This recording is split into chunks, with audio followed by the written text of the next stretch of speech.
সাধনা করে তিনি লাভ করেছেন, শ্রীমৎ স্বামী অদ্বৈতানন্দ পুরী মহারাজ যে সাধন জীবনে যিনি লাভ করেছেন সেইটুকু আমাদেরকে তিনি দিয়ে গিয়েছেন গ্রন্থের মাধ্যমে। আমি শুনেছি যত গ্রন্থ রচনা হয়েছে স্বামীজির, প্রায় গ্রন্থ লিখেছেন আমাদের সেই চাম্বল গ্রামের একজন ছিলেন, কুমুরপাড়ার নামটা ভুলে গিয়েছি, শশাঙ্ক রুদ্র, ডাক্তার শশাঙ্ক রুদ্র, উনিও লিখেছিলেন। স্বামীজির ধ্যানে বসে বলতেন আর শশাঙ্ক রুদ্র লিখতেন, ধ্যানে বসে বলতেন। তার মানে মন গড়া কোনো বই পুস্তক পাঠ করা জিনিস নয়। তিনি ধ্যানে বসে অনর্গল বলতেন আর শশাঙ্ক রুদ্র পাশে বসে বসে আস্তে আস্তে লিখতেন। এই যে সাধন লব্ধ জিনিস, অমূল্য সম্পদ আমাদেরকে দিয়ে গিয়েছেন, একটু পাঠ করতে হবে। এই গ্রন্থগুলো যদি আমরা পাঠ করি আধ্যাত্মিক জীবনের আমাদের উন্নতি হবে, প্রাত্যহিক জীবনের উন্নতি হবে। এই জন্য বলছেন অধ্যাপনং ব্রহ্মযজ্ঞ।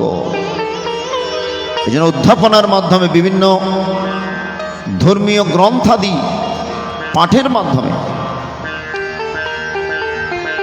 আমরা ব্রহ্মযজ্ঞ করতে পারি। তাই সুধীমণ্ডলী, পিতৃযজ্ঞস্তু তর্পণম, তর্পণাদির মাধ্যমে পিতৃযজ্ঞ করা হয়।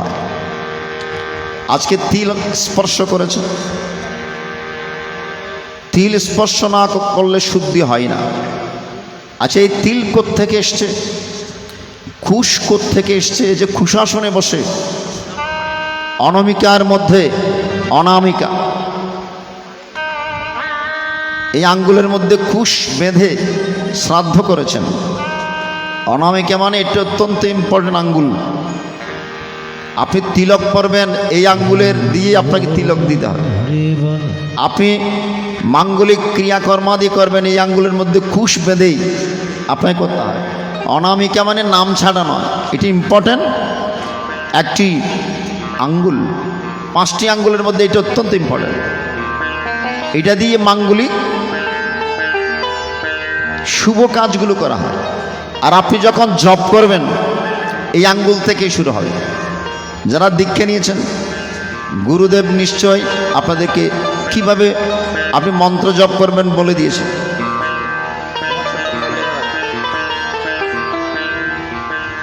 বলে দিয়েছেন আপনি এই অনামিকার মাঝখান থেকেই আপনাকে জপ শুরু করতে হবে।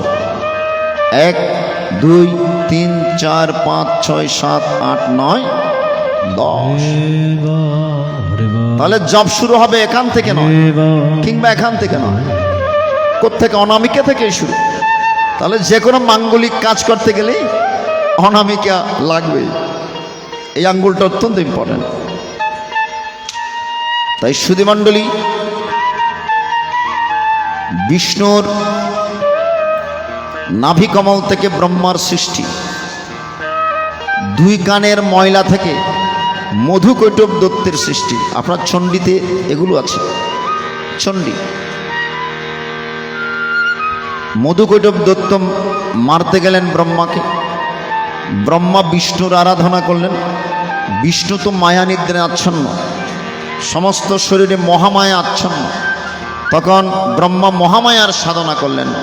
কাত্যায়নে মহামায় মহায়োগ নিধীশ্বরী বিষ্ণুপদে পরং ভক্তিং দেহিবে দেবদুর্লভ। দরকার সহযোগিতা দরকার।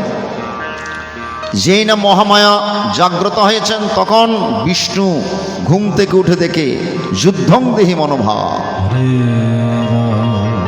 ব্রহ্মাকে মারতে যাচ্ছে মধুকৈটব দত্ত। তখন বিষ্ণুর সাথে যুদ্ধ লেগে গিয়েছে মধুকৈটব দত্তের। 1 দিন 2 দিন নয়, 5000 বছর, 5000 বছর যুদ্ধ লেগে গিয়েছে। কেউ কাউকে পরাস্ত করতে পারছে না। মহামায়া প্রবেশ করেছে মধুকৈটব দত্তের ভেতর। তখন অহংকারের সৃষ্টি। অহংকার বশত বিষ্ণু দেবকে বললেন, হে বিষ্ণু, তোমার যুদ্ধবিদ্যা দেখে আমরা বড়ই প্রীত হয়েছি। কে বলছেন? মধুকৈটব দত্ত।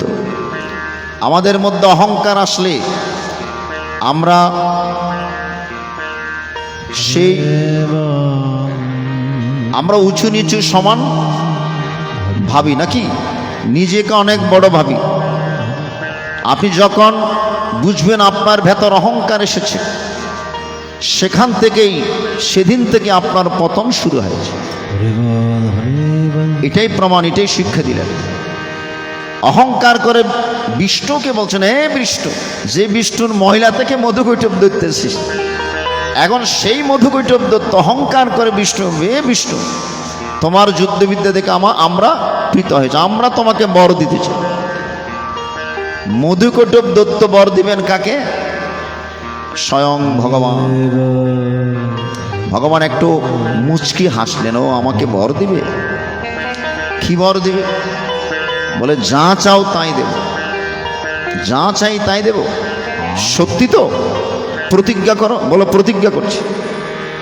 ভগবান বিষ্ণু বললেন, বলে, আমার হাতে যেন তোমরা বোধিত হও, অর্থাৎ আমার হাতে যেন তোমরা দুজনের মৃত্যু হয়। মধুকৈটব দত্ত ভয় পেয়ে গেলেন। তখন একটা ফোন দিয়ে আটকালেন।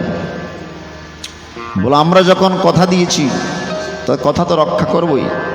দেখুন, তৎকালে দত্তরাও কিন্তু মুখের কথা রাখতেন। আজকাল আমরা মানুষ হয়েও কথা দিয়ে কেউ কথা রক্ষা করি না। তত্ত্বটুকু বুঝবে। এইমাত্র কথা দিয়েছে, এইমাত্র উল্টে যায়।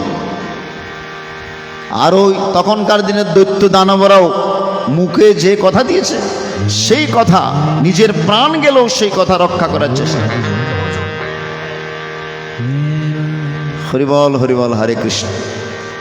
তাই সুধী মণ্ডলী, তো মধুকৈটব দত্ত একটু ফোন দিয়ে আটকালেন, কথা তো রাখবেন।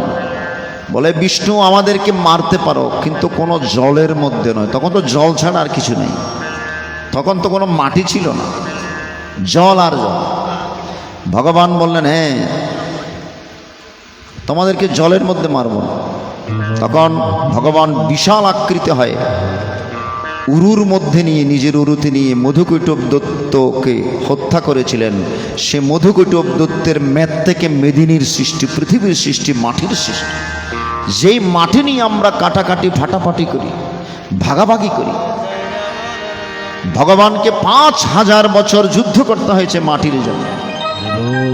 বুঝতে পারছেন? কয় হাজার বছর?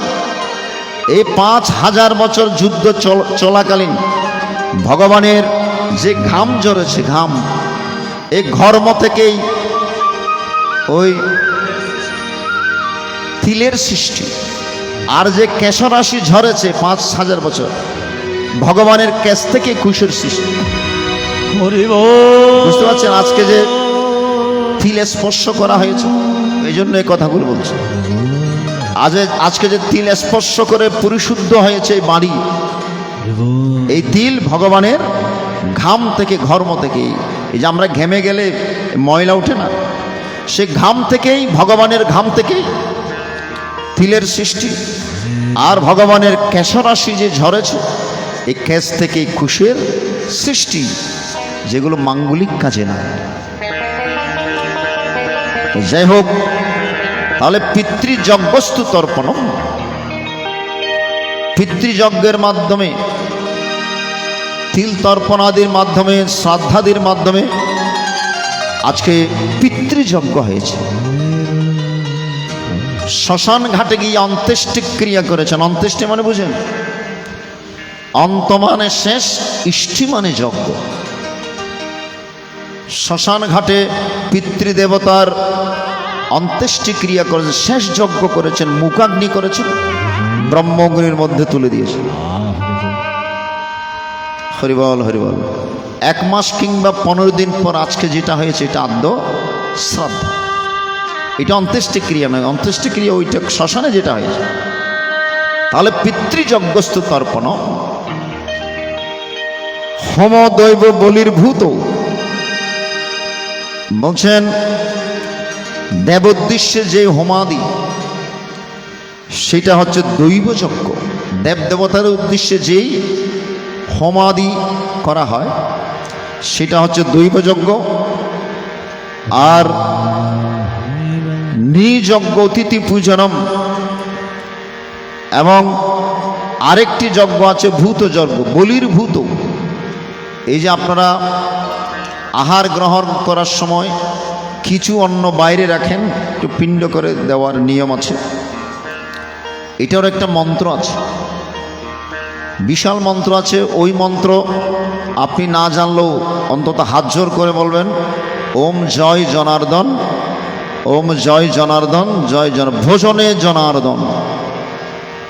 আপনি যখন ভোজনে যাবেন একটু নিবেদন করে আহার গ্রহণ করেন, কারণ যিনি অন্ন দিয়েছেন তাকে একটু নিবেদন করতে হয়, না হলে শেষের দিন আমরা চোর হয়ে যাব, চোর। ইষ্টান ভোগান হেবদেবা দর্শন্তি অগ্নবাবিতা তরদত্তান প্রদায়ভ্য ইয় ভঙ্ক্তে স্থেন এবছ। যিনি অন্ন আমাদেরকে দিয়ে, অন্ন মানে ব্রহ্ম, যিনি অন্ন দিয়েছেন তাকে একটু নিবেদন করবেন না? তাকে নিবেদন না করে যে আপনি অন্ন গ্রহণ করেন, শেষের দিনে স্থেন এবছ। স্থেন মানে চোর, যার জিনিস তাকে না দিয়ে আপনি গ্রহণ করবেন, তাহলে শেষের দিনে কি হয়ে যাবেন? চোর হয়ে যাবেন। এই জন্য একটু নিবেদন করে করবেন। আপনি যা খান না কেন একটু নিবেদন করবেন। ছোটবেলায় দেখেছি আমার ভাইয়ের বাবা বড় একটা পিণ্ড, গোলাকার অন্নের পিণ্ড রাখতেন মন্ত্র বলে, এবং খাওয়া দাওয়ার পরে সব কিছু নিয়ে আরও অন্ন নিয়ে কুকুরকে ডাকতেন কিংবা কাকাদিকে ডেকে এগুলো দিতেন। এটাও একটা যজ্ঞ।